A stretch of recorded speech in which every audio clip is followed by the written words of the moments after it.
অজিতাস কিচেনে সবাইকে স্বাগতম। আজকের রেসিপি হচ্ছে ম্যাঙ্গো রসমালাই।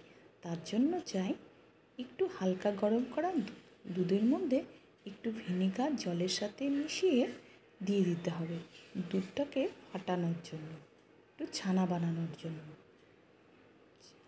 ফেটে গেছে দুধটা। এখন একটা চালনির মধ্যে ঢেলে ঠান্ডা জলে ভালো করে ছানাটা ধুয়ে নিতে হবে যেন ভিনেগারটা ছানার মধ্যে না থাকে। তারপর ভালো করে চটকে গোল্লা গোল্লা করতে হবে, ঠিক রসমালাইয়ের লাড্ডুর মতো। আর একটা ফ্রাই প্যানে ম্যাঙ্গো পিউরি আর চিনি ভালো করে জাল করতে হবে। জাল করতে থাকলে তার মধ্যে ওই ছানার লাড্ডুগুলি দিয়ে একটু জাল করতে হবে। তারপর একটু বেশ ঘন করে শুকিয়ে রাখা দুধ ওই রসমালাইয়ের মধ্যে ঢেলে দিলেই হয়ে গেল ম্যাঙ্গো রসমালাই। খুব সুস্বাদু একটা রেসিপি, খেতে দুর্দান্ত লাগে। খেয়ে দেখুন, আর লাইক, কমেন্টস আর সাবস্ক্রাইব করতে কিন্তু ভুলবেন না।